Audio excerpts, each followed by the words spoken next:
کیونکہ میں نے کہا کہ میں اپنے اوپر وہ ذمہ داری لے لیتا ہوں کہ بچوں کے ساتھ کوئی رہے اور امی کے ساتھ ٹائم اسپینڈ کر سکوں، اور میں نے اپنی امیونٹی پہ زیادہ فوکس کیا. اور وہ بات میں زیادہ اس طرح نہیں بتاتا یا ذکر کرتا، لیکن میں نے اپنا، آپ سمجھ لیں کہ مراقبے میں بیٹھنا بہت سٹارٹ کیا عبادت میں. اس سے کیا ہوتا ہے کہ آپ کا جو سائنٹیفکلی اس کی ایک پوری ایکسپلینیشن ہے کہ ان چیزوں سے کس طرح آپ کا سب کانشیس مائنڈ ہیلنگ، جو انٹرنل ہیلنگ ہوتی ہے، اور اس میں بہت آپ کی انر امیونٹی کو وہ عبادت یا اس طرح کی چیزیں اسٹرانگ کرتی ہیں آپ کے بلیف میکنگ میں. اور سٹریس اور فیئر جو ہوتا ہے انسان کا، یہ انسان کا امیون سسٹم کو ویکن کرتا ہے. تو دی اونلی جو کسی بھی وائرس کے اگینسٹ جو چیز دفاع کرتی ہے وہ ہیومن امیون سسٹم ہوتا ہے. جب انسان خوف میں ہوتا ہے یا پینک کرتا ہے یا اسٹریس میں ہوتا ہے یا اینکشیس ہوتا ہے تو آپ کا امیون سسٹم گر جاتا ہے، اور آپ کا جو ایک نیچرل ڈیفینس ہے کسی وائرس کے، فنکار تو حساس ہوتا ہے، جلدی اسٹریس میں آ جاتا ہے. اس لیے فن اور بھی زیادہ ضروری ہے. بہرحال میں نے اپنا ایک وہ سلسلہ میرا وہ تھا، اس میں رہا. تو امی کو جب کووڈ ہوا تو میں امی کے پاس ایک دن جا کے لیٹا، اور وہاں پہ میں نے یہ دوبارہ لگائی نعت ٹی وی پہ، ان کے ساتھ سنی. تو وہ میرا ان کے ساتھ جو امی کے ساتھ ایک بانڈ تھا، اور اس کو سن کے جو ایک وہ فیلنگ، تب میں نے غور سے سنی، اور پھر میں امی کو لے کے باہر چلا گیا، ہم نے واک کی، اور اس کے بعد وہ بہت بہتر فیل کرنا شروع ہو گئی. تو پھر میں نے کہا کہ میں یہ جو کلام ہے جو میں سمجھ رہا تھا کہ یار میں اس قابل نہیں ہوں کہ میں یہ گا سکوں، لیکن پھر مجھ میں ایک وہ چیز آئی کہ یار مجھے یہ کلام گانا ہے. اور وہ بس کوشش کی، اور وہ جس طرح ہوا، اور وہ جو اس طرح سے اس کی ریکارڈنگ بھی جو ہے، اور وہ جو سارا منظر جو لوگوں نے دیکھا کہ جس لوگ شہر میں مبتلا ہیں وہ سن کے. وہ بس وہ اس میں میرا کوئی کمال نہیں، وہ میں نے نہیں گایا. وہ ایک آدھ شعر ہمیں سنائے نا، لوگ ہر وقت آپ سے وہ سننا چاہتے ہیں. اس کی جو ایک سر لا مکاں سے طلب ہوئی سوئے منتہا وہ چلے نبی صلی اللہ علیہ وسلم. سر لا مکاں سے طلب ہوئی، سر لا مکاں سے طلب ہوئی، سوئے منتہا وہ چلے نبی، سر لا مکاں سے طلب ہوئی. تو وہ اتنی پاورفل چیز ہے کہ اس کو گانے کے لیے ایک اپنے اوپر ایک وجد طاری کرنا پڑتا ہے، اور اس میں جانا پڑتا ہے. پھر وہ اس کا وہ سحر. آپ نے اس کی لوکیشن بھی پڑھی. اس لوکیشن کی ایک انٹرسٹنگ بات یہ ہے کہ اس جہاں پر میں کھڑا ہوں اس کے پیچھے وہ واحد شاید دنیا کے بہت ریئر، شاید ہی کوئی ایسا وینٹیج پوائنٹ ہو جہاں پہ پیچھے مسجد ہے، بادشاہی مسجد، سکھوں کا گردوارہ بھی ہے، مینار پاکستان بھی نظر آ رہا ہے، اور غالباً رجیت سنگھ کا محاورہ کہتے ہیں، ماڑا کہتے ہیں اسے جو بھی. تو بڑی ایک انٹرسٹنگ وہ ساری چیز ہے، اور میرے خیال میں ریلیجس ہارمنی کی جگہ. ایک اس کی نشاندہی ہے ایک ریلیجس ہارمنی کی، اور ایک اسپریچویلٹی ہے اس اسپیس میں جو مجھے ہمیشہ محسوس ہوتی تھی جب بھی میں وہاں جاتا تھا. اور وہ ایک ایسا اسپاٹ ہے لاہور فورٹ میں جو مجھے لگتا ہے کم لوگوں کو پتہ ہے. جب میں جا کے وہاں کھڑا ہوتا تھا یا میں دیکھتا تھا اس سارے منظر کو، تو میں کہتا تھا کہ ایک ایسا منظر ہے کہ دنیا کے لوگ اس پہ رشک کرنا چاہیے، اور یہ ہمارے پاس ہے صرف. اور ایسے پاکستان میں بہت سے چیزیں ہیں، جگہیں ہیں، مناظر ہیں جو انڈر یوٹیلائز ہیں. تو میں چاہتا تھا کہ یہ میں ایکسپوز کروں دنیا کے سامنے. اور ایک اور مزے کی بات آپ کو اس میں بتاؤں کہ ریکارڈنگ سے بالکل کچھ دیر پہلے جب ہم نے سارا سیٹ اپ لگا لیا تھا، آندھی آئی، طوفان آیا اور بارش ہو گئی، اور سارا سیٹ اپ جو ہے وہ کلیئر کرنا پڑا. اور ظاہر کرو پریشان ہوا کہ ہماری ریکارڈنگ پتہ نہیں ہو سکے گی. میں نے کہا بالکل آپ لوگ اطمینان رکھیں. ایک فیلنگ ایک ایسی آئی مجھے کہ بالکل یہ جو آج کلام پڑھنے جا رہا ہوں میں جس ہستی کے لیے، یہ ایسا نہیں ہو سکتا کہ آج نہ پڑھا جائے. تو وہاں پہ آپ سمجھیں کہ بارش آئی، بادل آئی، اور سب کچھ اس نے دھو دیا، ایسے جیسے بارش نے آسمان صاف کر دیا. اور وہ بادلوں سے وہ جو ایمبیانس تھا، ایک ایسا سما بن گیا کہ وہ ایک جادو تھا اس میں، ایک سحر اس وقت موجود تھا، اور جیسے رحمتیں برس رہی ہوں. تو وہ ایک یہ وہ چیزیں ہوتی ہیں جو آئی تھنک ہمارے لیے نشانیاں ہوتی ہیں، اور جو مجھے پھر اس وقت گانے کا، اس کو پرفارم کرنے کا جو سب کو ایک مزہ آیا، وہ وہ لوگوں کے لیے تمام وقت کے لیے وہ عکس بند ہو گیا، اس کی مجھے بڑی خوشی۔ نعت کے حوالے سے بھی جب تک لوگوں کے دل کو نہ لگے اس کی پذیرائی نہیں آتی ہے۔ عام گانے کی پذیرائی اور نعت کی پذیرائی میں بہت فرق ہے۔ جی بالکل، اور یہ قوالی جو ہے نعتیہ قوالی، اب اس کا میں انٹرسٹنگ چیز یہ ہے کہ جو قوالی کی فارم تھی ہمارے یہاں پہ جو آئی تھی، اس کا اصل جو انٹینشن ہوتی ہے وہ یہی ہوتی ہے کہ وہ آپ کو ایک سحر میں لے جائے، ایک ٹرانس میں لے جائے۔ اور برِ صغیر میں بہت سے ہمارے صوفیہ کرام اور جو قوالی کے تھرو لوگوں کو مسلمان ہو جاتے تھے لوگ قوالی کے سحر میں آ کے، تو اس کا مقصد ہی ہوتا ہے قوالی کا کہ وہ ایک اس کے اندر ایک ایسا اثر آ جاتا ہے کہ سننے والا ایک ٹرانس میں چلا جاتا ہے، اور اس کو اس ہستی اور اس ذات کی اصل سمجھ وہ محسوس کرتا ہے اس ساری چیز کو۔ تو اگر گانے والا اس میں نہ جائے اس اثر میں، تو پھر اس کا وہ چیز ٹرانسفر مشکل سے ہوتی ہے۔ پاکستان کی میوزک انڈسٹری پہ بات کرنا چاہیں گے، آپ کو نہیں لگتا کہ بہت انحطاط کا شکار ہے؟ نئے لوگ بھی کم آ رہے ہیں اور کام بھی کم ہے، تو ہماری انڈسٹری مقابلے میں پیچھے رہ رہی ہے؟ دیکھیے کہ اس ساری چیزوں کا جو ہے نا انحصار کسی بھی معاشرے یا قوم کی جنرل اقتصادیات پہ بہت ہوتا ہے، اکانومی پہ۔ جب اکانومی، میوزک کی بھی ایک اکانومی ہے، اکانومی اس کی بھی اکانومی ہے، جب اکانومی بڑھتی ہے، وہ فلرش کرتی ہے، تو ساری انڈسٹریز پہ ایک اثر پڑتا ہے پازیٹیو۔ میوزک کو کبھی یہاں پہ ایک سیریس چیز سمجھا ہی نہیں گیا۔ ہمارے جو بلیف میں دیکھیں، اب تو ہم بہت بہتر لوگوں میں یہ سماعت ڈیولپ ہو رہی ہے کہ یار نہیں، میوزک ایک سائنس ہے، یہ ایک آرٹ ہی نہیں ہے خالی، اس کے پیچھے بہت بڑی ایک، اور پوری کائنات میں میوزک ہے۔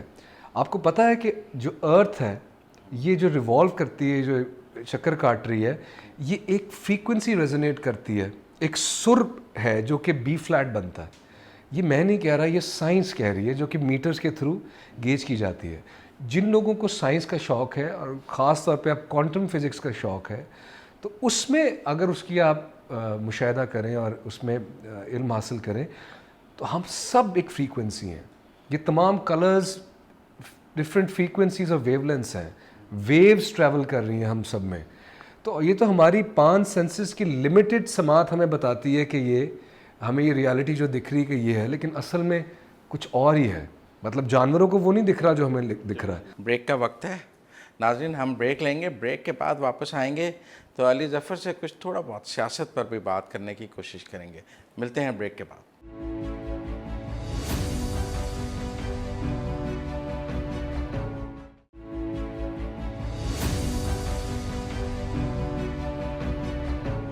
بریک کے بعد خوش آمدید ناظرین۔ ویسے لائٹر موڈ میں عید کیسی گزری؟ سوشل ڈسٹینسنگ میں گزری؟ فیملی کے ساتھ اب کیا سوشل ڈسٹینسنگ کرنی ہے؟ ایک تو ہم ویکسینیٹڈ اب ہو گئے ہیں، اور جن کو کووڈ ہوا تو ان کی اینٹی باڈیز ویسے بہت بن گئی ہیں، تو آپس میں ہم بہت زیادہ اس طرح نہیں ملے کہ، لیکن ایس او پیز کے ساتھ۔ ہمارے یہاں نا جب تک ہم چونکہ سیاست پر بات نہ کی جائے تو وہ کہتے ہیں کوئی محفل، کوئی گفتگو مکمل نہیں ہوتی ہے۔ دیکھتے ہیں چاری طرف جو سیاست، ماحول، خبریں سنتے ہیں، اس کے بغیر انسان مطلب نہ بھی دیکھنا چاہے تو اس کے سامنے کہیں نہ کہیں سے کچھ نہ کچھ آ ہی جاتا ہے۔ امید ہے؟ امید، دیکھیں امید انسان کو کبھی نہیں چھوڑنی چاہیے۔ Hope is a good thing. البتہ مطلب I have always been a romantic idealist, لیکن اب میں تھوڑا realist from romanticist to realist کا سفر ایک تھوڑا رہا ہے۔ میں سمجھتا ہوں کہ چیزیں بہتر ہوں گی اور ہو سکتی ہیں۔ ہو سکتی ہیں اور ہوں گی میں بڑا فرق ہے۔ اگر میں خبر اور تجزیے کے ساتھ مجھے لگتا ہے اب اگلا یہ سب ڈپینڈ کرتا ہے، جو یہ پیریڈ ہوگا سپٹمبر اکتوبر سے لے کے نیکسٹ ایئر مارچ اپریل تک، مجھے یہ ڈیفائننگ پیریڈ لگتا ہے، تو اس میں پتہ چل جائے گا کہ چیزیں اب ٹھیک ہوں گی یا۔ یہ آپ کا تجزیہ ہے یا انفارمیشن ہے؟ میرا یہ ذاتی تجزیہ ہے، غلط بھی ہو تجزیہ سکتا ہے۔ بہت سارے سیاسی تجزیہ نگاروں سے کے مطابق ہے آپ کا تجزیہ، کیونکہ وہ بھی اس پیریڈ کو بڑا کروشل قرار دے رہے ہیں۔ مجھے جو بھی اپنے چینل پہ سیاسی تجزیہ نگار بنا کے بٹھا سکتے ہیں۔ سیاسی ہماری یوتھ بھی کچھ بیدار ہوتی جا رہی ہے سیاست سے اور اس پولرائزیشن سے، آپ کو لگتا ہے؟ آپ تو ٹویٹر پہ بہت ایکٹیو ہیں, آپ تو ٹویٹر کی لڑائیاں تو آپ بہت دیکھتے ہیں. بس یوتھ کو میں یہ کہوں گا کہ آپ جو بھی چیز کو فالو کریں, جو بھی اپنا بلیف بنائیں, کیونکہ کیا ہوتا ہے کہ ہم سب اپنے اپنے بلیفس پہ چلتے ہیں. میرا یہ بلیف ہے کہ یہ ہوگا, میرا یہ بلیف ہے کہ یہ آدمی ٹھیک ہے, یہ غلط ہے, میرا یہ سو جو بھی جس چیز پہ بھی ہم اپنا بلیف رکھتے ہیں اس کے پیچھے فیکٹس ہونے چاہیے, ڈیٹا ہونا چاہیے, and you should be open. اپنے دماغ کو کھلا رکھیں. جذباتیات جو ہوتی ہے نا, جو انسان کے ایموشنز ہوتے ہیں, وہ کئی دفعہ اسے بلائنڈ کر دیتے ہیں.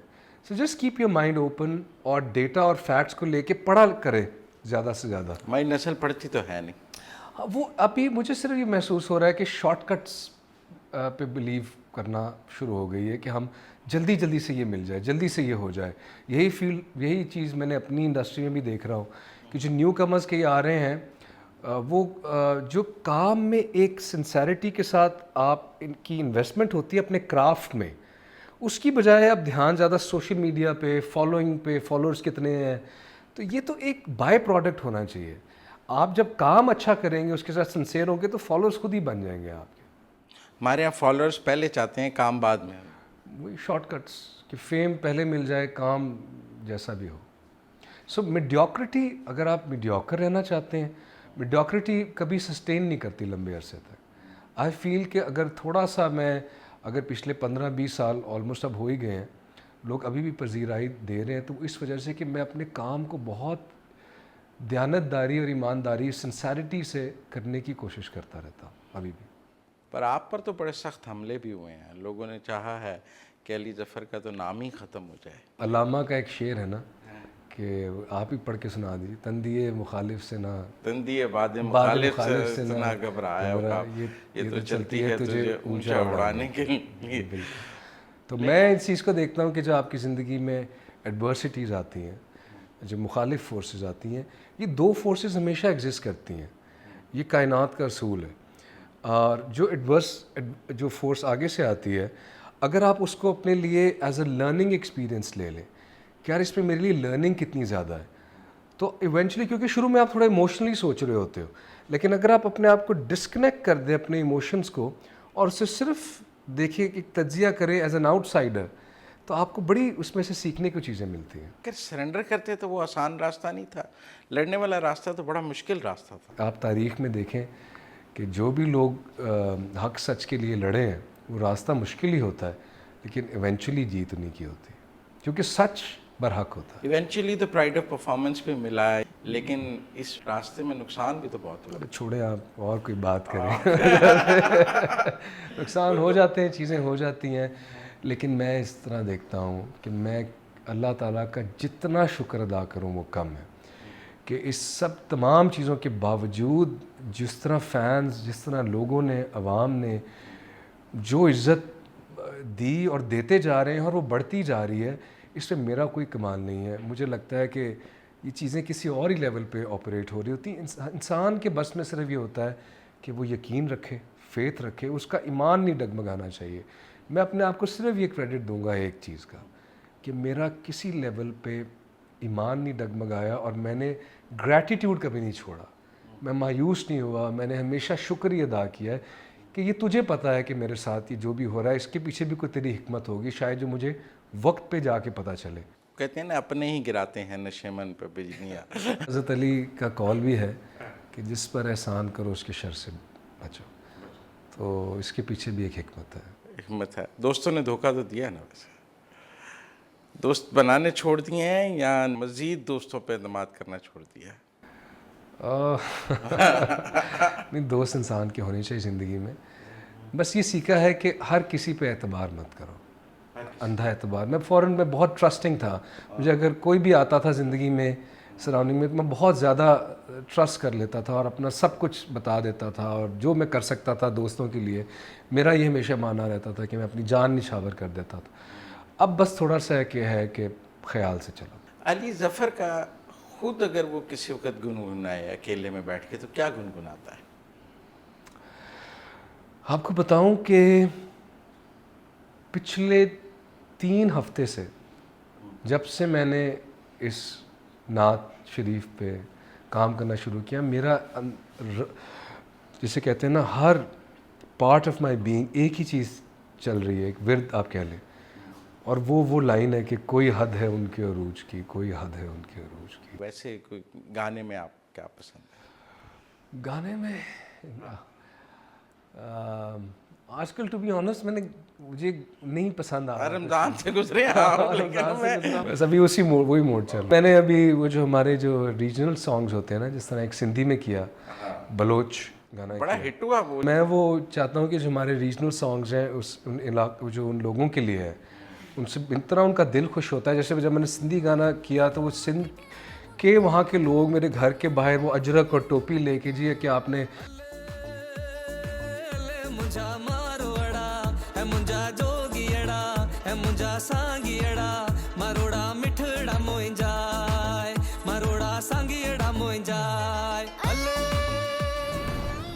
تو مجھے بڑا اچھا لگتا ہے کہ جب لوگوں کو میں خوش کر پاتا ہوں. ریجنل کلچر میں بہت لائف ہے, بہت ایموشن ہے لوگوں کا. میں اب چاہتا ہوں کہ میں میوزک صرف for the sake of music نہ کروں, اس میں کوئی پرپز ہونا چاہیے. اگر میں کوئی چیز گا بھی رہا ہوں تو اس میں میرا مقصد فیم یا شہرت یا پیسہ ڈھونڈنا نہ ہو. اس میں میرا مقصد صرف یہ ہو کہ کوئی ایسی بات ہو جائے, کوئی ایسی لائن میں گا دوں کہ کسی کے دل میں اتر کے اس کو سکون دے, خوشی دے. جو رسپانس چھنوں کو ملا وہ کسی کو نہیں ملا. چھنوں خوشی لوگوں کو دیتی رہے, وہ بھی اچھا ہے. لوگوں کو خوش ہونا چاہیے, بس انسان کو ہمیں خوش رہنا چاہیے. دنیا 4 دن کی ہے, کیا پتہ کل میں یہاں ہوں نہ ہوں, آپ ہو نہ ہو. جتنی دیر ہم ہیں لوگوں کو خوشیاں دیتے جائیں, خوشیاں بکھیرتے جائیں. کچھ ہمارے ناظرین کے لیے تھوڑا گنگنائیں. اسی تھاٹ سے میں یہ کہنا چاہوں گا کہ جگنوں سے بھر لے آنچل بیت جائے, کہیں نہ یہ پل کل جو ہوگا دیکھ لیں گے کل, او کل جو ہوگا دیکھ لیں گے کل. تو مومنٹ میں رہنا سیکھیں, ہر ایک مومنٹ کو انجوائے کرنا سیکھیں, خوش رہنا سیکھیں. ڈپریشن بھی تو آتا ہے نا, پارٹ آف لائف ہے ایموشنز. علی ظفر ڈپریشن میں کیا کرتا ہے؟ لڑتا ہے اور عبادت کرتا ہوں اور شکرانہ ادا کرتا ہوں. اریٹیٹ ہو جاتے ہیں, لڑتے ہیں. دیکھیے میں اپنے آپ کو, مجھے لگتا ہے کہ ہم اور آپ, نہ صرف میں, ہم لوگ روزانہ بدل رہے ہیں. کیا ہمیں پتہ ہے کہ آن اے فزیکل لیول ہماری باڈی کے جو اسمالسٹ پارٹیکل ہیں وہ 60 دن سے 90 دن کے اندر کمپلیٹلی چینج ہو کے نئے آ جاتے ہیں. سو ڈگری کون سی ہے آپ کے پاس؟ ہاں ڈگری تو NCA کی ہے. مجھے شوق, مجھے پڑھنے کا شوق ہے. مجھے انسانی نفسیات اور انسان کا جو ایک پورا وہ ہے اس کے بارے میں پڑھنے کا شوق ہے. تو اسی طرح ہماری تھاٹس روزانہ چینج ہو رہی ہے. آپ وہ انسان نہیں ہوں گے جو آپ 1 مہینہ پہلے تھے یا ایون 2 دن پہلے تھے. ہماری سوچیں بھی چینج ہوتی رہتی ہیں. تو علی ظفر اب سے سال پہلے کا, 3 مہینے پہلے کا, 10 سال پہلے کا اور ابھی کا, مجھے لگتا ہے ڈفرینٹ, ایک فرق آتا جاتا ہے. ابھی اس وقت جو میں زندگی کے جس فیز میں ہوں, مجھے نہیں پتا کہ ڈپریشن کیا ہوتا ہے. اچھا نہیں, مجھے صرف پھول ہی پھول نظر آتے ہیں اپنے ارد گرد, خوشیاں ہی خوشیاں, اچھی چیزیں, رب کی نعمتیں نظر آتی ہیں. مشکلیں اتنی پڑی کہ آسان ہو گئیں. اب کوئی چیز, اب کوئی مشکل نہیں لگتی, رحمتیں ہی نظر آتی ہیں. میں صرف, آپ یہ سوچیں کہ میں سوچتا ہوں کہ ہم چھوٹی چھوٹی چیزوں پہ پریشان ہو جاتے ہیں. میں لوگوں کو کہوں گا اگر آپ پریشان ہوتے ہیں ڈپریشن میں, صرف باہر جائیں اور ایک درخت کا ایک پتا توڑیں, بلکہ اس کو توڑے بھی نہ, توڑنا بھی اچھی بات نہیں. اس درخت کی ایک شاخ اور ایک پتے کو دیکھنا شروع کریں اور اسی میں آپ کو اتنے معجزات مل جائیں گے کہ آپ کا آدھا گھنٹہ تو اسی میں گزر جائے گا کہ یہ پتا بنا کیسے, اس میں کیسے پانی آ رہا ہے, یہ کیسے کھلتا ہے. پھول کو دیکھیں کیسے کھلتا ہے, اور اتنے, تو آپ کی تھاٹ پروسیس ہی چینج ہو جائے گا. پھر آپ کہیں گے میں کس, ایک اور وہ ہے نا کہ دنیا میں کتنا غم ہے, میرا غم کتنا کم ہے. اور پھر آپ جب لوگوں میں دیکھیں گے کہ کس بڑی مصیبتوں سے لوگ گزرتے ہیں, تو آپ کو اپنا غم کچھ نہیں لگے گا. نہیں, علی ظفر کا غم بھی کم غم نہیں تھا, اس نے گزار لیا ہے وہ سارا غم, تو اب اس کو کم لگتا ہوگا. مجھے نہیں پتا آپ کیا بات کر رہے ہیں. ادھر گیا نا It does not exist for me. It doesn't exist It for doesn't exist for me. میں نے ڈپریشن کی بات اس لیے بھی کی کہ وہ یوتھ آپٹمسٹک نہیں ہے لگتی ہے, ملک کے حوالے سے آپٹمسٹک نہیں ہے, لوگ حالات کے حوالے سے اتنے پر امید نہیں ہیں, ان کے لیے آپ کیا کہیں گے؟ دیکھیں یوتھ کو میں وہی کہہ سکتا ہوں, بلکہ میں کہوں کیا, میں کون ہوتا ہوں کسی کو کچھ کہنے والا یا بتانے سمجھانے والا. میں صرف ان سے اپنا ایکسپیرینس اور اپنی لرننگ شیئر کر سکتا ہوں. اور میری لرننگ دنیا پھرنے, اتنی شہرت حاصل کرنے, ڈفرینٹ سٹیجز اور فیزز سے گزرنے کے بعد وہی لرننگ ہے جو سارے اسپریچول ماسٹرز بھی کہہ رہے ہیں, صوفی سینٹس بھی کہہ رہے ہیں, ڈفرینٹ ریلیجنز بھی وہی بات کر رہے ہیں, اور ہمارا دین بھی ہمیں وہی بات سکھاتا ہے. اور جیسے بلے شاہ کہتا ہے نا کہ گل ایک نقطے سے آ کے مکتی, اور جس طرح خدا کہتا ہے کہ میں تمہاری شارک سے بھی زیادہ قریب ہوں. آپ کے سارے سوالوں کے جواب آپ کے اندر ہے, من کے اندر. من کی دنیا میں جھانکنا سیکھو, اس کے اندر جانا, ادھر ڈبکی لگاؤ. جیسے رومی بھی کہتا ہے نا, مولانا روم نے کہا کہ پہلے میں چالاک تھا تو میں دنیا بدلنا چاہتا تھا, آج میں وائز ہو گیا ہوں, عقل مند ہو گیا ہوں, میں اپنے آپ کو بدلنا چاہتا ہوں. اپنے اوپر کام کرو, دوسروں کو مت دیکھو کہ کون کیا کر رہا ہے. تو علی ظفر بھی اب دنیا نہیں بدلنا چاہتا, اپنے آپ کو بدلنا چاہتا. دیکھو آپ نے اپنی پرسیپشن بدل لی, اپنا من بدل لی, ساری دنیا تو آپ کے من کے اندر ہے نا. دیکھیں دنیا آپ کو کیا نظر آ رہی ہے, دنیا تو وہی ہے جو آپ کی 5 سینسز ریالٹی کریٹ کرنی ہے آپ کے مائنڈ کے اندر. اگر آپ کا مائنڈ یا آپ نے اپنے مائنڈ کو بتا دیا ہے کہ دنیا سب غلط ہے, سب برا ہو رہا ہے, لوگ ظالم ہیں, تو یہی آپ کی ریالٹی ہوگی. اگر آپ نے اپنے اندر ایک بلیف بنا لیا کہ دنیا کتنی حسین ہے, کتنی خوبصورت ہے, اور دنیا میں اور لوگوں میں اچھائیاں دیکھنی شروع کر دو. دیکھیں ہم لوگوں میں برائیاں ڈھونڈ رہے ہوتے ہیں, ہم اچھائیاں کیوں نہیں ڈھونڈ سکتے ایک دوسرے کے اندر؟ تو آپ کی دنیا بدل جائے گی. اس کا یہ مطلب نہیں کہ وہ چیزیں ختم ہو جائیں گی, وہ چیزیں ایگزسٹ کریں گی, لیکن آپ میں ایک ادراک ایسا آ جائے گا کہ آپ انہی چیزوں کو ایک اور اینگل سے دیکھنا شروع کر دیں گے. تو اپنے من کے اندر چھلانگ لگاؤ, اپنی ایگو ختم کر دو, اور صرف اپنے آپ کو سیلف لرننگ کی طرف ڈیڈیکیٹ کرو. میں جو ایک ہارش ریالٹی آپ کو بتانا چاہتا ہوں جو یوتھ کو, وہ یہ ہے, on the cost of may be being judged by some, ہم سب لوگ پروگرام کر دیے جاتے ہیں بچپن سے. ہمارا مائنڈ جب کھلتا ہے, اور وہ بچے کی ایج جو 2 سال سے 8 سال کی ایج ہوتی ہے, جس میں جو اس کو بتائیں گے وہ ساری زندگی کے لیے اس کے سب کانشیس, اس کے لاشعور میں بس جائے گا جا کے. وہ بلیف جو بنتے ہیں, انسان کی ساری زندگی اس بلیف پہ چٹنی کہتے ہیں 80% اس وقت اگر بچے پہ کسی نے ڈانٹا اس کو کوئی بات کہی کہ تو کڈا نالائق ہے, تو اس کا بلیف بن جائے گا کہ میں نالائق ہوں, اور وہ ساری زندگی کوشش کرتا رہے گا لائق ہونے کی, نہیں ہو سکے گا. لیکن اگر ہم یہ بچے کو بار بار کہتے رہے, چاہے اس کا پوٹینشیل اتنے کہ تم کتنے لائق ہو, کانفیڈنس, تم کتنے اچھے ہو, یہ تو اس کے اندر وہ بلیف بن جائے گا کہ میں لائق ہوں, میں اچھا ہوں. یہ ایکسپیریمنٹ ہوا ہے پانی کے 2 گلاس کے اوپر, ایک کے اوپر لو لکھ دیا, ایک کے اوپر ہیٹ لکھ دیا, دونوں کے مولیکولر اسٹرکچر ہی چینج ہو گئے. جس کے اوپر لو لکھا ہوا تھا اس پانی کا مولیکولر اسٹرکچر اتنا خوبصورت تھا, ایستھیٹیکل تھا, سیمیٹریکل ہے. جس کے اوپر ہیٹ لکھا ہے وہ بالکل ایسے, اس کا اسٹرکچر ہی ڈفرینٹ ہے, آپ نیٹ پہ دیکھ سکتے ہیں. سو تحقیق کرو.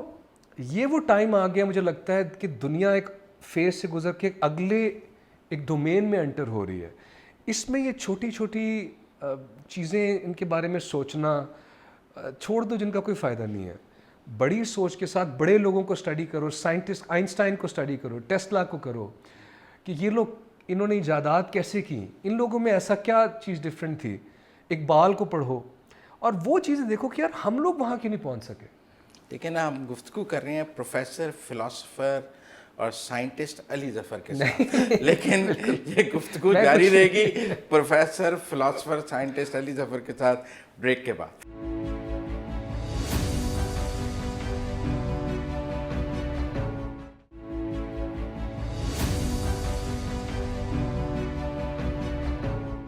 بریک کے بعد خوش آمدید ناظرین. خریداری کرتے ہیں؟ کافی عرصہ ہو گیا ہے نہیں کی. یہ بڑا شور ہے مہنگائی کا, کوئی ریٹس پتہ ہے, کچھ چیزیں خریدتے پتہ لگتا ہے کیا مہنگائی ہوئی ہے, کیا ہوا ہے, کہ بیگم خرچہ لیتی ہے, اس نے بڑھایا ہے. بیگم کا ڈپارٹمنٹ ہے, لیکن یہ پتہ لگ گیا ہے کہ خرچہ بہت بڑھ گیا ہے. یہ پتہ لگا ہے انہوں نے پیسے زیادہ مانگنے شروع کیے ہیں. وہ ہاں مانگتے کہ مطلب وہ چلے ہی جاتے ہیں اینٹی, مجھے پتہ چلتا ہے کہ یہ تو خرچہ ہو گیا ہے. خرچہ ہو گیا, مہنگائی ہے. جو آپ کے گرد امپلائیز ہیں, میوزیشنز ہیں, وہ کوئی مہنگائی کی بات کرتے ہیں؟ بالکل ظاہر ہے, ان کی سیلریز ہم اتنا اس کو ریز کرتے رہتے ہیں اور ان کو فیسیلیٹیٹ کرتے رہتے ہیں کہ کسی بھی کوئی مشکل وقت اگر اس طرح ہے, لیکن اس وقت آئی بلیو کہ سب ہمارے ہاں ایک تاثر ہے امیر لوگوں تک مہنگائی کی گونج پہنچتی نہیں ہے. میں نے کہا پوچھوں علی ظفر تک پہنچتی ہے کہ انہیں تک نہیں. میں جو ہوں نا, میں اپنے آپ کو ایک چیز پہ خوش قسمت کنسیڈر کرتا ہوں, وہ یہ کہ میں مغل پورے کے محلے سے بڑا ہوتا ہوا وہاں سے آ کے ایک چھوٹے سے محلے میں اور ایک چھوٹے سے گھر میں جہاں ملٹی جوائنٹ فیملی سسٹم تھا, وہاں سے کرتے کرتے میں نے ایک اپنا پورا وہ چیز دیکھی ہوئی ہے, راستہ دیکھا ہوا ہے پھر یہاں تک. تو مجھے احساس ہے کہ جب آپ ایک خاص طرح سے رہ رہے ہوتے ہیں تو وہ مشکلات کیا ہوتی ہیں.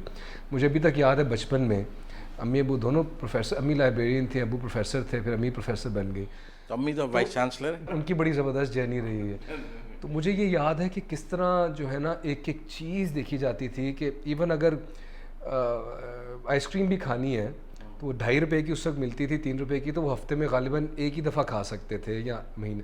تو وہ ہم نے وہ ٹف ٹائمز دیکھے ہوئے ہیں. لیکن یہاں پہ آ کے اس چیز کا احساس ہے کہ یار یہ لوگ تو جتنے لوگوں کو ہیلپ کر سکتے ہیں ساتھ اپنے امپلائیز میں, اور ادروائز علی ظفر فاؤنڈیشن کے تھرو, وہ اسی لیے میں کرتا رہتا ہوں. ناٹ کہ میں کوئی بہت کیا زبردست آدمی اور یہ, مجھے لگتا ہے کہ یہ بیسک چیزیں جو ہمیں کرنی چاہیے. اگر وہ لوگ جو استطاعت رکھتے ہیں نہ صرف پاکستان میں بلکہ پوری دنیا میں, اور میں لوگوں سے اس چیز کو لے کے جانا چاہوں گا ان ممالک کی طرف بھی, ان خاندانوں کی طرف بھی جو کہ جن کے پاس دنیا کی تمام جو کیپٹل ہے اس کا ایک بہت بڑا پرسنٹیج ان کے پاس ہے. اگر وہ اپنی ویلتھ ڈسٹریبیوٹ کرنا شروع کر دیں صحیح طرح سے تو دنیا میں غربت ہی نہیں ہوگی, لوگ بھوکے نہیں مریں گے. لیکن کیپٹلسٹ اکانومی ہے نا, اس میں تو یہ ایک اور چیز ہے کہ دولت جمع کرتے ہیں. بالکل کیپٹلسٹ اکانومی کے اندر میرا یہ ذاتی خیال ہے کہ اب یہ کیپٹلسٹ ایرا سے ہم گزر رہے ہیں, لیکن یہ بھی چینج ہوگا. This will have to be changed. یہ زیادہ عرصے تک تو نہیں چل سکے گا اس طرح سے بھی, کیونکہ جب بھی آپ ایک خاص طبقے کو ایسے لیول پہ رکھیں گے کہ وہ اس کی برداشت سے باہر ہو جائے رہنا, تو وہ طبقہ اٹھے گا اور وہ اپنا رائٹ کلیم کرے گا. سو آپ کو ایک فیئر اور جسٹ سسٹم بنانا پڑتا ہے. گھر میں آپ کی چلتی ہے یا گھر والوں کی چلتی ہے؟ نہیں, میری کیا چل, سب کی ایک ہے. مطلب ہم بڑے آپس میں پیار محبت سے رہتے ہیں. میں سب کے ساتھ, ہم مطلب ایک فیملی کی طرح ہیں ہم سارے, کوئی چھوٹا بڑا نہیں ہے گھر. نہیں, علی ظفر ڈومینیٹ نہیں کرتا گھر میں؟ میں اس چیز پہ بلیو نہیں کرتا کہ ایک مرد ڈومینیٹ کر رہا ہو کہ میں گھر میں, بس ہر کسی کا اپنا اپنا کام ہے. عائشہ بلکہ میں اس کو بہت کریڈٹ دوں گا کہ جس طرح سے وہ چیزوں کو دیکھتی ہے, اور شی از سچ این انسپریشنل وومن. ڈرتے ہیں آپ ان سے؟ نہیں, ڈرنا کیوں ہے, انسان پیار کرے ایک دوسرے سے. جو ڈر گیا وہ مر گیا. اس کووڈ میں تو نہیں کچھ پینٹنگ وینٹنگ؟ نہیں, کووڈ میں میں نے پینٹ کیا ہے. جو اتنا فارغ ٹائم ملا کہ اس میں زیادہ تر پینٹ بھی کیا ہے اور پڑھا کافی کچھ ہے, اور بڑی مزے کی چیزیں. کیا پینٹنگز کی ہیں آپ؟ میں اپنی دنیا میں وہ کچھ سرریلسٹک پینٹنگز کرتا رہتا ہوں. میں اس وقت جو میرے لاسٹ 4-5 مہینے رہے ہیں وہ انسانی جس کو آپ کہتے ہیں ہیومن سب کانشیس مائنڈ کے بارے میں, انسان کا جو لاشعور ہے اس کے بارے میں پڑھنے پہ زیادہ. وہ علی ظفر یاد آتا ہے جو پی سی میں بیٹھتا تھا؟ وہ میرے ساتھ ہوتا ہے ہر وقت. وہ زیادہ آزاد نہیں, اب میں زیادہ آزاد ہوں, خود مختار ہوں. اس کی ریزن یہ ہے کہ اب میں کسی بیرونی چیز کا میرے اوپر کوئی انفلوئنس نہیں ہے. کسی انسان کی بنائے ہوئے تھاٹ پروسیسز اور سسٹمز کا میں تابع نہیں ہوں.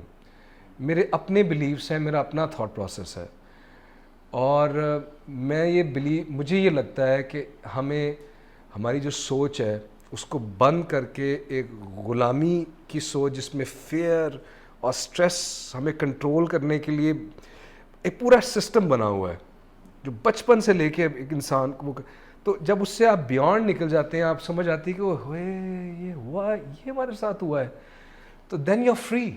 علی ظفر سوچتا ہے کہ میرے ساتھ کیا ہوا ہے؟ نہیں, میرے ساتھ کیا, ہم سب کے ساتھ, کوئی بھی جب بھی پیدا ہوتے ہیں. اب میں اس وقت ٹی وی پہ یہ باتیں اس وقت آئی تھنک کرنی مناسب نہ ہوں, but there are proper systems created to enslave the human mind and then control it with fear and other such things.